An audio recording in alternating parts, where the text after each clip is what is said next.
Assalamualaikum warahmatullahi wabarakatuh. Terima kasih telah melakukan pemaharan. Baik, terawangan anak laki-laki nomor 268 ya. Terawangan anak laki-laki nomor 268. Yang pertama dari segi energi ya. Energi tubuh Anda ini masuk kategori biasa.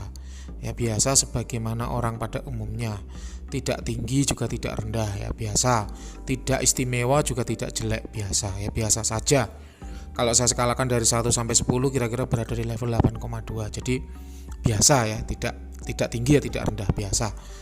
Nah, kemudian ya, untuk aura diri Anda ini adalah merah. Bukan karena Anda pakai jaket merah, bukan, tapi karena memang pengaruh usia ya. Jadi usia anak-anak seusia Anda ini adalah usianya anak yang masih memiliki darah muda ya. Maunya menang sendiri, pengen menunjukkan ini loh saya bisa, kayak gitu ya, nggak mau disinggung orang, nggak mau disakiti orang. Kalau disenggol dikit dibacok ya, senggol bacok kayak gitu. Jadi memang Anda adalah orang yang keras ya, semangatnya sedang tinggi-tingginya karena memang usia. Jadi dalam hal ini saya tidak ada masukan ya, tidak ada koreksi ya, karena memang ya itulah usianya. Itu adalah masa yang harus dilewati oleh seseorang dan itu wajar, nggak masalah ya.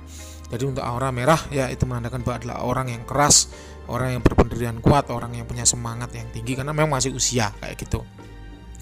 Kemudian untuk jin liar di badan tidak ada ya, ketempelan juga tidak ya, jin liar di badan tidak ada, ketempelan juga tidak. Walaupun memang aura Anda ini menarik ya bagi jin liar untuk mendekat, yang artinya bahwa memang tidak semua orang yang auranya merah itu punya kelebihan ini ya. Jadi ini termasuk bagian dari kelebihan badan ya, atau kelebihan diri, bahwa aura Anda itu termasuk aura yang mudah disukai oleh jin liar. Dan ketika mereka datang mendekat ke Anda ya mereka akan sekedar pengen tahu ya, oh seperti ini ya, setelah itu ya pergi. Jadi silih berganti datang, silih berganti kayak gitu terus ya, tapi mereka tidak menempel, hanya datang melihat setelah itu pergi kayak gitu. Dan itu buat saya tidak masalah ya, selama Anda tidak mengalami dampak negatif dari mendekatnya makhluk halus ke tubuh seperti badan terasa berat ya, tiba-tiba mual, panas, dingin dan sebagainya. Selama Anda tidak merasakan hal itu, maka buat saya itu tidak masalah. Jadi mereka mau mendekat ya silahkan, suka-suka mereka. Setelah itu mereka pergi ya nggak masalah kayak gitu. Jadi bakat untuk disukai makhluk halus ini kalau buat saya adalah berkah ya.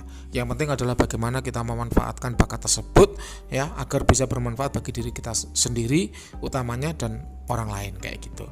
Kemudian untuk jin negatif di badan tidak ada ya, energi negatif juga tidak ada karena memang usia saat Anda ini nggak ada orang yang butuh nyantet, nggak ada orang yang butuh melet. Kenapa? Karena memang masih anak-anak kayak gitu ya. Anda belum merasakan bagaimana kehidupan ya, beratnya kehidupan yang sesungguhnya, sehingga ya untuk santet pelet itu orang nggak ada urusan gitu, sehingga ya masih bersih, aman, nggak ada masalah. Kemudian untuk kodam leluhur tidak ada ya, memang ada sesekali yang datang wujudnya adalah laki-laki tua, tapi ini tidak saya sebut dengan kodam leluhur. Kenapa? Karena intensitas dia mendatangi Anda itu jarang-jarang ya, jadi lebih banyak dia tidak datangnya daripada datangnya kayak gitu, sehingga ini saya katakan bahwa Anda tidak memiliki kodam leluhur. Kemudian untuk kodam pengisian badan juga tidak ada karena memang kurangnya tirakat.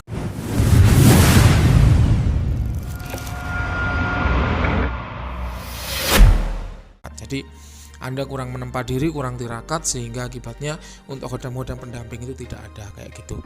Oke, itu untuk hasil terawangannya ya. Untuk hasil terawangan tiap praktisi pastinya berbeda ya.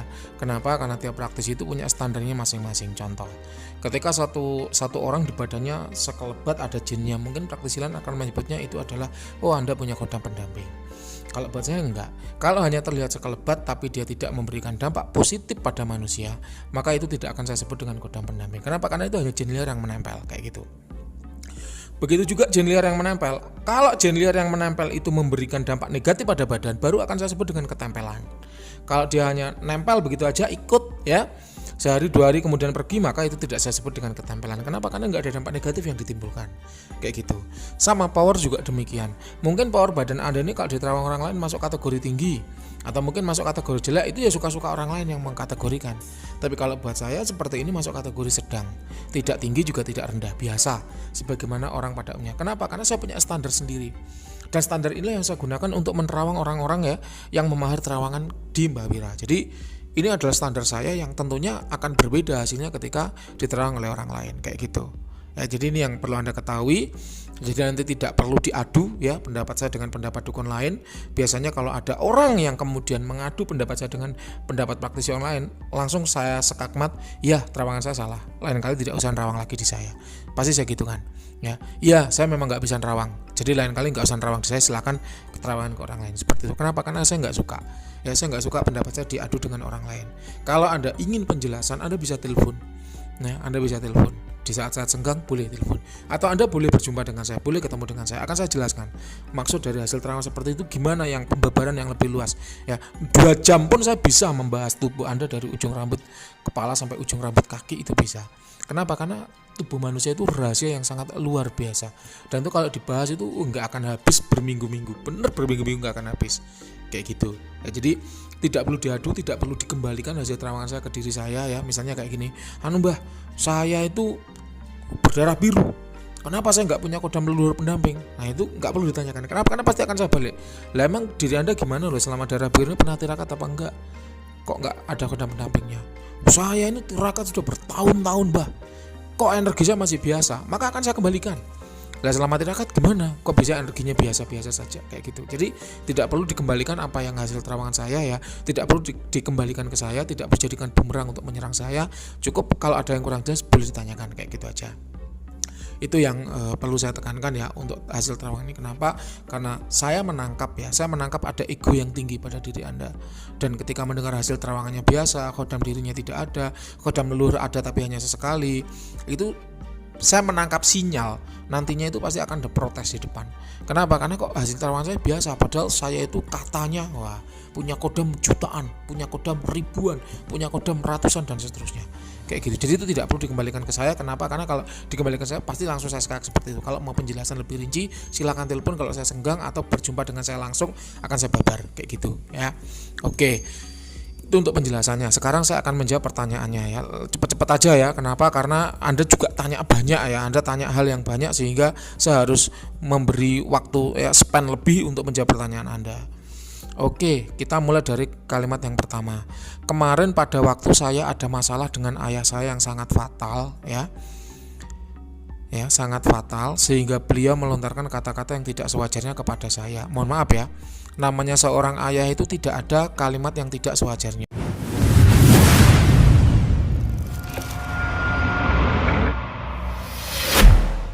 Jadi kalau kalimat Anda di sini ada beliau mengontarkan kata-kata yang tidak sewajarnya, mohon maaf, tidak ada kata yang tidak wajar bagi seorang ayah kepada anaknya. Kenapa? Karena hidup dan mati Anda itu adalah hak seorang ayah. Ya, tanpa seorang ayah Anda bisa apa? Kayak gitu. Jadi mohon maaf ya, bagi seorang ayah ya apapun yang dia lakukan terhadap anaknya itu hak. Kenapa? Karena dia yang membesarkan Anda dari kecil sampai seukuran sekarang ini, itu beliau. Dan itu adalah penghormatan terbesar untuk seorang ayah. Jadi buat saya kalau ada anak yang melawan ayahnya dengan dalih ayahnya jahat, ayahnya begini begitu, mohon maaf, itu salahnya, yang salah bukan ayahnya tapi anaknya. Kayak gitu. Kenapa? Karena itulah proses tempa. Tentu sudut pandang kebenaran di mata ayah dan di mata anak itu akan berbeda. Belum tentu ketika anak melihat suatu hal itu salah, ayah melihat itu adalah sebagai suatu hal yang salah. Contoh, Anda malamnya lembur. Ya, lembur ngerjakan PR, ngerjakan tugas dan sebagainya. Siang paginya bangkong. Ayah marah, dicambuk sama ayahnya. Bangun, sudah pagi, waktunya sholat subuh. Tentu anak akan marah. Oh, saya itu semalam lembur, masa ya nggak ada pengertian, pagi masih dibangunin sholat subuh. Sholat kan bisa nanti duhur dan sebagainya. Itu menurut pandangan seorang anak salah. Tapi menurut pandangan seorang bapak, dia hanya melaksanakan tugas dan tanggung jawabnya. Yaitu apa? Sebagai orang yang mendidik anak-anaknya agar mengerti perintah agama. Kayak gitu. Jadi benar dan salah ini tergantung sudut pandang mana yang digunakan. Dan menurut saya sudut pandang seorang ayah itu banyak benernya daripada salahnya. Assalamualaikum warahmatullahi wabarakatuh ya. Selamat subuh. Baik, untuk terawangan episode ini terputus jadi 2 ya. Yang pertama kemarin sebelum maghrib ya, saya masih di kantor kemarin itu ada rapat. Terus kemudian karena ada sesuatu ya, saya dipanggil pimpinan, harus terputus. Subuh ini kita lanjutkan hasil terawangannya. Kenapa? Karena ini banyak pertanyaan yang belum saya jawab ya. Jadi memang ya begitulah kondisi ya. Setelah era new normal ini pekerjaan makin banyak ya. 2 hari ini saya harus berangkat tuh pagi-pagi ya, pulang itu setelah maghrib. Berangkat pagi-pagi, pulang setelah maghrib. Sehingga ya tadi banyak ya, banyak terawangan-terawangan yang harusnya selesai dalam 1 hari jadi butuh waktu 2 hari ya. Ada 1-2 yang sampai 3 hari. Kenapa? Karena saya sudah beritahu ya, sistem terawangan itu saya baca dari bawah ya. Kenapa? Supaya yang masuk duluan diterawang duluan. Akibat ada beberapa pemahar yang selalu tanya ya, gimana mas, sudah apa belum? Gimana mas, sudah apa belum? Gimana mas, sudah apa belum? Akhirnya chatnya itu numpuk lagi ke atas ya, numpuk lagi ke atas sehingga tidak diterawang-terawang. Akhirnya itu saya beritahukan dulu kepada seluruh calon pemahar ya, bahwa kalau sudah memahar ya, kan saya kasih prosedur di situ. Langsung aja kirim yang mau diterawang, terus ditunggu ya. Kenapa? Karena saya membaca dari bawah supaya yang masuk duluan itu keterawang duluan. Nah kalau Anda tanya terus ya, mas gimana, udah belum mas, gimana, kan akhirnya chat itu terus naik ke atas ya, sehingga akhirnya tidak diterawang-terawang, sehingga ada yang sampai 3 hari ya, sampai 3 hari belum keterawang. Harusnya 1 hari selesai. Kalau pagi ya mahar, siang mahar, sore mahar, malam itu semua udah keluar videonya ya. Nah karena Anda tanya lagi ya, gimana mas, sudah apa belum, akhirnya numpuk naik lagi ke atas chat itu, sehingga akhirnya tidak keterawang. Besoknya lagi juga demikian. Harusnya pagi mahar, siang mahar, malam mahar ya, sore mahar, malam diterawang, keluar semua videonya. Karena tanya terus akhirnya naik lagi dan begitu seterusnya, akhirnya nggak keterawang-terawang. Ya disitulah saya bilang bahwa perlu kesabaran kalau mahar saya. Makanya poin terakhir itu adalah apa? Sabar tunggu antrian. Sabar tunggu antrian itu kenapa? Karena yang pertama saya juga punya pekerjaan, dan setelah new normal ini banyak sekali ya pekerjaan itu benar-benar menggila.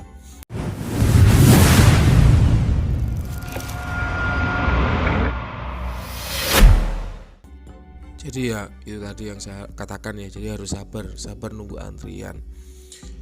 Saya sempat terlintas pikiran bahwa saya akan memberlakukan tarif new normal ya. Apa itu tarif new normal? Tarifnya saya naikin supaya agak berkurang yang mahar ya, karena memang mahar di saya itu kan murah meriah. Satu benda 50.000, satu badan 100.000. Akhirnya apa? Membludak ya, yang beli itu membludak. Akhirnya seperti itu. Jadi apakah akan diberlakukan tarif new normal? Nah itu nanti silakan tinggalkan jejak di kolom komentar ya. Mungkin terawangan benda jadi 75, terawangan badan jadi 150, supaya peminatnya berkurang ya, terutama bocah-bocah yang masih usia ingusan ini supaya berkurang. Kenapa? Karena ya tadi mahal, saya naikin. Apakah perlu saya berlakukan tarif new normal agar semuanya tercover? Karena kan semua harus saya sendiri yang rawang ya, nggak bisa orang lain, supaya tetap akurat. Apakah tetap seperti ini? Tapi ya tadi kesabarannya harus ditingkatkan. Kenapa? Karena memang pekerjaan makin banyak ya. Oke, sekarang kita lanjutkan ya. Kemarin sampai mana ya? Sampai ini ya. Ada masalah dengan ayah saya sehingga beliau mengontarkan kata-kata yang tidak sewajarnya. Jadi tidak ada kalimat yang tidak sewajarnya bagi seorang ayah. Semua itu wajar. Ya. Kenapa? Karena Anda belum pernah menjadi seorang ayah. Sedangkan ayah itu pernah menjadi seorang anak-anak gitu loh. Sehingga ambang batas nilai kebenaran ya itu akan berbeda. Belum tentu benar menurut Anda, juga benar menurut ayah Anda. Kenapa? Karena ayah Anda pasti punya pertimbangan-pertimbangan lain untuk anaknya. Contohnya kemarin saya berikan contoh itu apa ya? Subuh ya, bangun subuh. Bangunin pada saat subuh. Jadi tolonglah ya. Seorang ayah pernah menjadi anak-anak seperti Anda, tapi Anda seorang anak belum pernah menjadi ayah. Sehingga itu tadi, nggak ada kalimat yang tidak wajar bagi seorang ayah kepada anaknya. Semua wajar ya, tergantung bagaimana kita mencernanya, tergantung bagaimana kita melihat dari sudut pandang yang berbeda. Kayak gitu. Itu semua adalah bentuk didikan seorang ayah kepada anaknya. Karena seorang ayah nggak akan marah kalau anaknya nggak nakal gitu loh. Saya sendiri punya anak-anak, dan dari sana kemudian saya memahami, oh iya, ayah saya dulu begini karena memang saya begini, dan tujuannya agar begini, sehingga diharapkan saya ke depannya dapat begitu, gitu mas. Ya ini jadi saya beritahu dulu ya, supaya apa, ke depan tidak terulang lagi, Anda dapat menjadi pribadi yang lebih baik. Itu tujuan saya ya. Jadi kenapa kok saya itu melakukan terawangan yang murah meriah 50.000, supaya semua orang itu ke depan bisa menjadi orang yang lebih baik, kayak gitu. Tidak tertipu, tidak terjebak dalam halusinasi, tidak terjebak dalam angan-angan kosong ya. Ini nanti akan saya screenshot ya, tentu wajah Anda akan saya hapus, saya hilangkan. Ini nanti percakapannya akan saya screenshot supaya apa? Supaya pendengar sekalian itu dapat mengambil hikmahnya. Bahwa yang namanya halusinasi, jebakan halusinasi dan ambisi udah ngeri. 2020 udah ngeri. Kenapa? Karena memang tadi ya. Kalau saya rasa itu yang pertama yang paling mempengaruhi adalah adanya gadget. Itu yang saya rasa paling mempengaruhi tingkat kesabaran seorang anak zaman sekarang. Zaman dulu orang main kalah ya sudah diam ketawa sama teman-temannya. Tapi anak zaman sekarang main Mobile Legend, main apa kalah dibanting HP-nya. Itulah saya bilang ya, bahwa tingkat kesabaran anak-anak zaman sekarang ini sangat berbeda jauh dengan orang-orang di era zaman saya dahulu kayak gitu. Oke, kita lanjut ya. Namun tanpa sengaja waktu dini hari saya dirasuki oleh kodam macan putih yang sedang marah. Ya. Saya kemarin sudah mengatakan di salah satu video bahwa yang namanya kerasukan itu ada dua macam.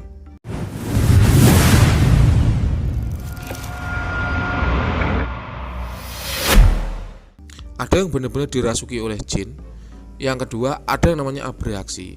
Abreaksi adalah luapan emosi negatif ya, karena dia dalam kondisi takut, marah, tertekan, putus asa, karena tidak bisa dilampiaskan dengan emosi-emosi yang positif, makanya akibatnya muncul dalam kondisi abreaksi. Jadi kerasukan itu harus diterawang dulu, bener nggak itu kerasukan, jangan-jangan cuma abreaksi, karena solusinya beda. Kalau kerasukan, bacain ayat-ayat suci, disiram dengan air wudhu, sembuh. Tapi kalau abreaksi, solusinya ada dibiarkan. Misal dia ngamuk di kamar, ya sudah dibiarkan, keluar kamar dikunci, nanti akan sembuh sendiri kayak gitu. Setelah sembuh baru ditanyai, kamu tadi kenapa, ada masalah apa, kamu marah sama siapa, cerita. Setelah cerita plong, lega, selesai abreaksinya. Jadi penanganannya beda. Itulah kenapa ada kasus-kasus kesurupan ya, udah dipanggilin Pak Kiai, udah dibacain Yasin, udah dibacain Al-Jin, dibacain Alkitab 30 juz itu loh, nggak sembuh, karena bukan kerasukan gitu loh, bukan dimasuki jin, tapi itu tadi abreaksi. Kalau abreaksi itu mau Anda bacain ayat kursi sampai lambene cuwil ya nggak akan sembuh ya, karena nggak ada urusan dengan jin gitu loh. Itu hanya abreaksi, hanya luapan emosi. Jadi kalau ada kalimat ya tanpa sengaja dinilai saya dirasuki. Nah, kalimat ini maka harus dikoreksi dulu. Ini benar-benar kerasukan apa abreaksi? Kalau abreaksi, selanjutnya kodam ini bercerita kepada saya bahwa ratusan pasukan gaib ikut melindungi saya. Nah, ini harus dikoreksi. Kenapa? Karena kalau itu abreaksi maka ini adalah ambisi. Ambisi itu adalah keinginan tinggi yang tidak terwujud dalam dunia nyata, akhirnya meluap dalam mimpi. Contoh, ingin banget bercinta sama wanita karena saking cintanya, tapi karena nggak terwujud di dunia nyata, akhirnya keluar dalam mimpi, akhirnya jadinya mimpi basah. Ingin banget punya sepeda, karena nggak keturunan dunia nyata, akhirnya mimpi naik sepeda kayak gitu. Makanya kalau pada mimpi naik sepeda, ingin dapat sepeda, hafalkan nama-nama ikan ya. Siapa tahu nanti dikasih sepeda sama bapak-bapak yang suka tanya nama-nama ikan ya, kayak gitu. Terus lagi pingin banget membalas kepada bapaknya, karena nggak keturutan di dunia nyata, akhirnya ambisi itu masuk ke dunia mimpi ya. Ini saya baca ya, kodam macan putih itu sedang marah, dan kodam itu bercerita bahwa ratusan pasukan gaib ikut melindungi saya. Dan saat itu, saat kesurupan atau abreaksi tadi, kodam macan ini berambisi ingin menghabisi ayah saya. Emang sampean tega bapaknya dihabisi sama jin? Itu bapak loh, bukan musuh loh, itu bapak loh. Tanpa adanya bapak Anda nggak lahir ke dunia ya. Tanpa adanya bapak Anda nggak lahir ke dunia. Emang ibunya sampean bisa koset gedek terus kemudian hamil sampean? Nggak bisa, harus ada bapak di situ ya. Jadi berambisi ingin menghabisi atau membunuh ayah saya, ini kalimat ini sudah menunjukkan bahwa ya itu tadi ya, ambisi yang tidak tersalurkan pada saat dimarahi sama bapak, kemudian muncul dalam mimpi, muncul dalam abreaksi ini. Ini karena keterbatasan diri ya, keterbatasan diri, karena diri kurang bisa mengelola atau memanage emosi, akhirnya jadinya seperti ini. Bukan saya itu nggak pernah dimarahi bapak, saya pernah dimarahi bapak, biasa. Bapak saya seorang militer ya. Dimarahi itu udah biasa, bagian dari lauk sehari-hari. Tapi saya nggak pernah sampai kayak gini. Kenapa? Karena tadi manajemen emosi saya bagus gitu loh ya. Oke, lanjut. Setelah kejadian ini saya tidak percaya dan sempat berpikir bahwa itu adalah mimpi.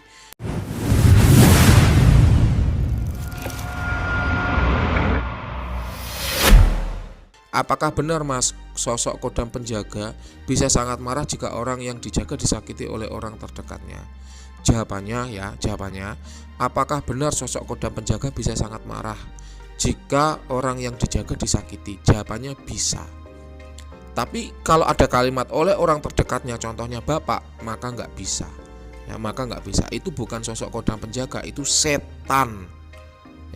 Itu bukan sosok kodam penjaga, itu setan yang membisiki kayak gitu. Kemarin saya juga ada terawangan demon, judulnya itu demon di dalam tubuh saya, nanti bisa Anda dengarkan. Di situ ada seseorang yang bercerita bahwa dia selalu ingin menyakiti orang lain, selalu ingin membunuh orang lain, selalu ingin bunuh diri. Apakah itu berarti ada sosok demon dalam tubuhnya? Itu setan itu. Ya gitu, itu kerjaan setan, membisiki manusia. Maka dari itu Allah kemudian menantang, godalah manusia, bisikilah anak cucu Adam, tapi mereka akan saya beri 2 pedoman. Apa itu pedomannya? Agama, kitab dan sunnah. Jadi kitab dan hadis, sampai salah ya. Kitab dan hadis ya. Apa itu kitab dan hadis? Kalau kitab jelas petunjuk-petunjuk yang terdapat dalam Al-Qur'an, agama ya. Kalau hadis adalah perbuatan perkataan Nabi yang ditinggalkan untuk ditirukan oleh umatnya. Jadi itu pedomannya ya. Dan itu udah menjadi sumpahnya iblis dulu. Akan saya goda anak cucu Adam ketika dia dikeluarkan dari surga. Jadi itulah yang terjadi pada diri Anda ya. Maka dari itu saran saya di awal adalah perkuat agama. Apapun agama Anda, kalau Islam ya ibadahnya jangan ketinggalan ya. Kalau Kristen Katolik ya rosarionya ya. Kalau Hindu ya sembahyangnya. Kalau Buddha ya apalah sesuai dengan agama dan kepercayaan masing-masing ya. Yang penting itu bagi anak muda itu untuk mengontrol atau untuk memanage emosi ini tadi loh. Biasa anak muda seperti itu biasa kalau saya bilang, bukan hal yang istimewa ya, biasa. Tapi itu perlu dikelola. Kalau nggak dikelola jadinya kayak gini tadi ya. Oke, kita lanjut ya. Dan juga saya belum yakin sosok ini apakah kodam penjaga atau jin yang menjelma, jawabannya setan ya tadi ya. Tolong bantuannya agar tidak tersesat. Ya saya bantu. Kalau Anda mau konsultasi ya dengan saya boleh ya, via chat atau telepon di waktu-waktu tertentu yang saya izinkan ya. Kenapa? Karena saya sibuk. Jadi telepon tuh nggak setiap saat saya angkat ya. Jadi harus tanya dulu, Mas bisa telepon apa enggak? Kalau bisa maka boleh telepon, kalau enggak via chat ya. Atau tanya, Anda ketik ya, tanya 1 apa, 2 apa, 3 apa, 4 apa, nanti akan saya jawab via video seperti ini. Kenapa? Karena dengan ngobrol ini saya bisa dapat banyak dalam waktu yang singkat kayak gitu. Jadi apa yang terjadi pada diri Anda itu harus dikaji ulang ya. Belum tentu itu adalah kodam. Kenapa? Karena saya lihat pun tidak ada kodam penjaga di tubuh Anda. Adanya adalah kodam leluhur, tapi itu hanya sesekali datang, dan itu saya bilang bahwa Anda tidak didampingi oleh kodam leluhur ya, hati-hati. Nah terakhir ya yang saya pesankan adalah sekarang ini banyak anak-anak muda seusia Anda ya 20 atau 20 ke bawah itu berpikir ya, percaya bahwa dirinya itu dijaga ribuan kodam. 8 hari salah satu orang dari Jogja itu dibilang bahwa dia punya keris yang dalam satu keris itu punya 1000 kodam. Dan kalau kodam itu sedang tidak ada di keris, kodam-kodam itu nongkrong di badannya. 1000 kodam ada di badan. Itu jelas hayalan tingkat tinggi dalam mimpi yang sempurna ya kayak gitu. Selama saya hidup, saya belum pernah tahu ada satu orang yang di dalam tubuhnya itu dirasuki ribuan jin atau ribuan kodam. Sekelas pemimpin sekalipun ya, sekelas pemimpin paling kodamnya 4, 6.